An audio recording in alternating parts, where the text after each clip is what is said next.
my first job this afternoon, and I'll be saying a few words a bit later, is to introduce our very special guest speaker, Dr. Tan Sri Tony Fernandes. Now,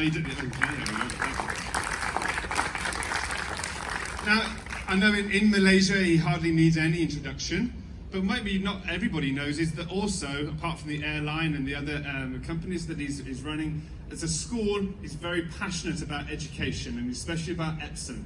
As a student himself at Epsom College in the UK, this place is here partly due to his ambition, his dream to bring Epsom here to Malaysia. And so we're really privileged that he's given up some of his time to be with us this afternoon.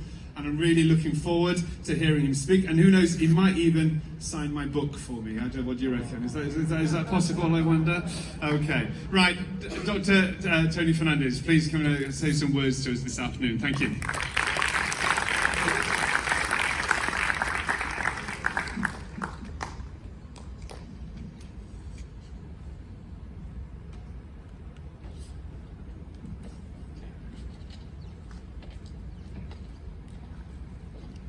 Thank you, Matthew, and good afternoon, everyone, parents, children, kids, adults, whatever you want to call yourselves, and my partner, Lim Kenon, my fellow all-star captain over there, who we've had a very, very tough year this year in AirAsia. Can you imagine having 245 planes and only at days, only 2 or 3 flying? But we're still alive, and we're going to come back stronger. So I was asked by Mark, where's Mark? Right in front of me, Mark Lancaster, to come and say a few words. I'm not sure whether you're really interested, kids, but you have no choice but to listen to me. And if you ask me a really smart question, then you'll get a free ticket to anywhere you want to go in the world, only on AirAsia. And a special free ticket to Wuhan, probably the safest place in the world right now, home of the COVID virus. So Mark and me were actually in Epsom College together, probably before many of your parents were born. In 1977 is when I went, and Mark came the following year, 1978. Now, Epsom College in Malaysia is quite a different place to what I turned up to in 1977. So I want to tell you, Mark asked me to tell you a little bit about boarding and what I thought about it, and why I think this is a great place for you to come. So in 1977, just a bit before that, my father said to me, "You're going to boarding school." I thought that sounded interesting. I had been in Malaysia all my life. I had never left Malaysia. And he said, "You're going to board in Epsom College in the UK." And sounded fun, sounded interesting. A few months later, I was at Subang Airport on my way to Epsom College. My father thought I was a mummy's boy, which I was.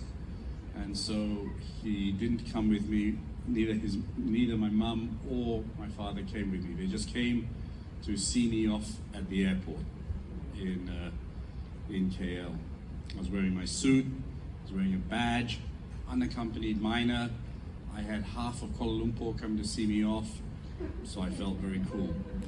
And went on the Qantas Airways plane, and the coolness started to wear off. And then I arrived in Heathrow Airport.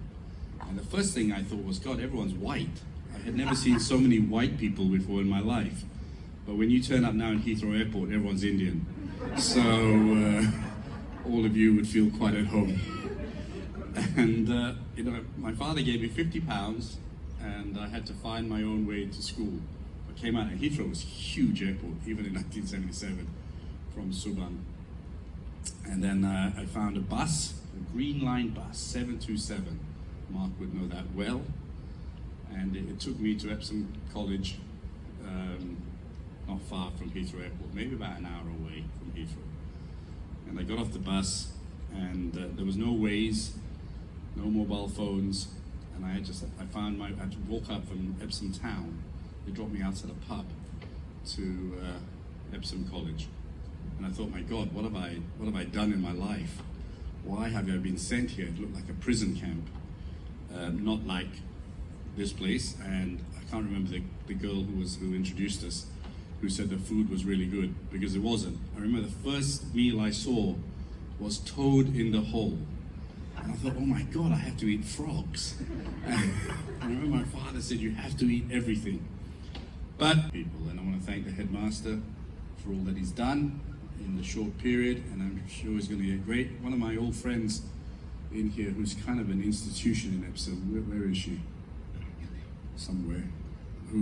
There she is, over there.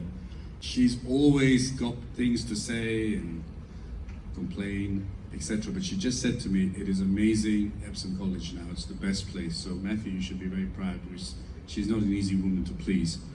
I'm also proud to see my lawyer here, over there. Hello, lawyer. Sri. I was surprised to see you walking in. So if he's here, it must be a good place. Never be afraid to stand up and ask a question. And if you read part of my book, my whole career was made on when I met Richard Branson after they didn't offer me a job. And I thought, shall I be a shy Malaysian, or shall I try and get to know him, and maybe that will turn things around? So whenever opportunity comes, grab it. That's the best advice I could ever give you. Too many of us Malaysians and Asians think and check with our grandmother, grandfather, friends, etc., and then we never make a decision. Life is too short. You've just got to go out there and make that decision and take a risk. And if it doesn't work, it doesn't work. But it's always better to try. You don't want to sit there at 55 and say, I wish I did it, because it's too late. Can't press that rewind button, you know? Mark has many times said to me he wished he did many things, but it's just too late now. I can't repeat them now. And he's actually terrified as soon as I got onto the mic what I could say about him. Because I've known him since about 8 years old. Yep. Anyway, I'll get back to the speech. So I arrived at Epsom College. My friends in Holman House. Where is Holman House? I didn't even know. Did we rename a house? No, it's like out here.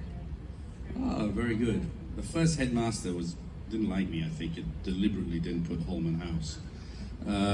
So anyway, thanks for having Holman House. My friends thought that in Malaysia we lived in tree houses. We didn't know how to eat with a knife and fork. And so it was quite a cultural change for me. And I was like, wow, you know, I'd never been out of Malaysia. Every day I was with my parents, and suddenly I was there. But you know, to cut a long story short, it was the best 5 years of my life. I loved it. I loved it so much, I came and built a school here to try and replicate. And I always say this is for the parents. I wasn't a great student, you know, neither was Mark. And he was worse than me, actually. Education is not about getting 10 A's and, you know, I mean, I'm not saying don't get 10 A's, but, you know, education is also about experiencing everything you can. And I experienced everything. I loved football in a different body. I was really good. And then I came to Epsom College and I was looking at all the posts, and they were all no football posts, they were all rugby posts. And my father forgot to tell me that there was no football. It was a rugby school. But I grew to love rugby. I did everything. I played every sport. I attended everything. I did music, drama, debating society. I thought I was going to get the most out of my education. I was going to try everything. And that's the best thing about Epsom College in Malaysia. Not only did you get the A's that I didn't get, but you also get to experience so many things. And then that kind of sets you on a path of where you want to end up. And that's the best thing about this school, and that's why I wanted to bring this school here, because I feel sometimes in Malaysia and Southeast Asia, it's all about how many A's and, you know, studying. But education is about learning how to communicate, learning how to meet people, learning how to motivate people, becoming leaders, you know, and that you learn that on the sports field. You learn teamwork on the sports field. You learn debating. And that makes you good communicators. And I could go on forever. And I think this school here, when you look at the wall and you look at the dedication of the headmaster and all the teachers here, you couldn't go wrong. Now, I can say that with a lot of confidence because my son came here. He did his O-levels here. He did extremely well. He then went to Epsom UK. Also, I think he got 2 A stars and an A.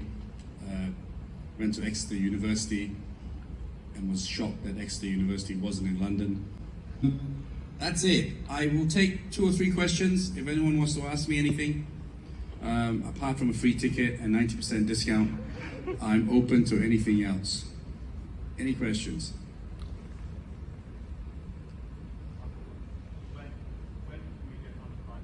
When can we get on a flight? Please ask the government of Malaysia, especially the Director General of Health. I would expect after Hari Raya, is that Captain Chandra Mohan over there? Oh my God. Oh wow, I have many pilots here. Nice to see you. One of my first pilots. Please stand up. Fantastic guy. You have a daughter coming here or a granddaughter? Granddaughter, of course. I thought so. Okay. Okay. See, we all know each other in AirAsia, even though there are 22,000 of us. That's kind of what we've built. Going back to your question, I think after Hari Raya we can fly around Malaysia, and then those who are vaccinated will be allowed into other countries. Probably Malaysia, foreigners coming to Malaysia, probably by July, and Malaysians leaving will depend on the other countries opening up. Thailand is probably the first, and Singapore. So I think by August we'll kind of have a little bit more. Keep our fingers crossed here. And Luke, Japan will be open in about 17 years' time. But we'll still remember your free flight, don't worry. Yes, Nathan, have I made another mistake? You don't get another free ticket for the question, by the way.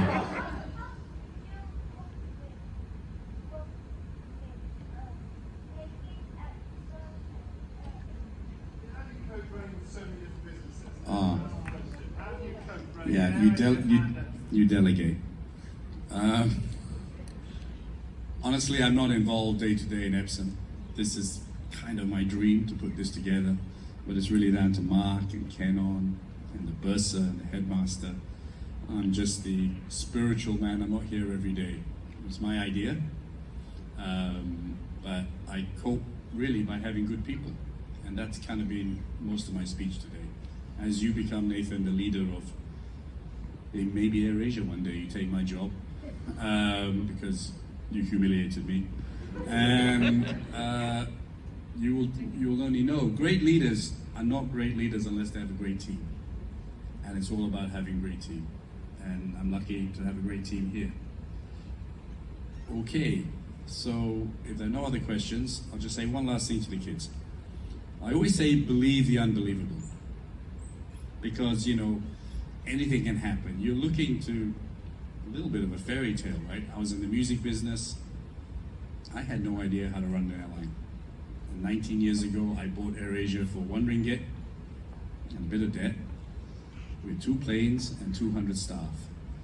Just before COVID, we ended up with 245 planes carrying 90 million people, 4th largest airline in Asia. Only the Chinese airlines were bigger than us, and they had a slight advantage of 1.3 billion people.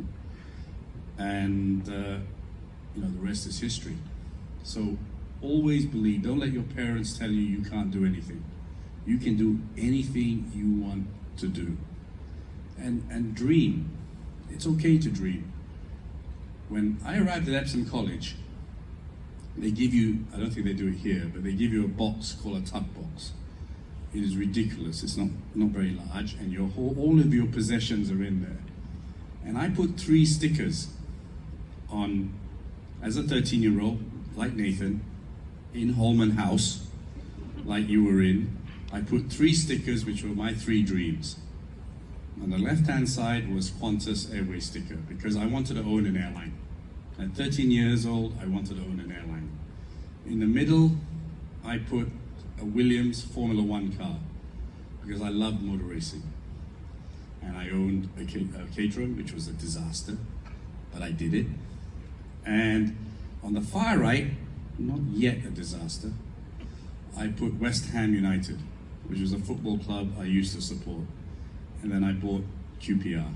And inside my tuck box, which was given to me like 25 years later, were music cassettes, because music was my dream. So when someone delivered that tuck box to me, about 25 years after I left school, it was like, wow, at 13 years old, those were my dreams. And I've lived all my dreams.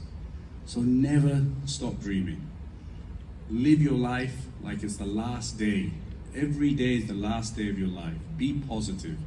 Too many of us spend all our time being negative. Life's much more fun being positive. And I'm sure you're going to have a wonderful time at Epsom College if you come here, even without the 90% discount. I'm sure you'll love it. Thank you very much for listening. You didn't have a choice, but thank you very much for inviting me, and it's been fun being up here. Thanks a lot.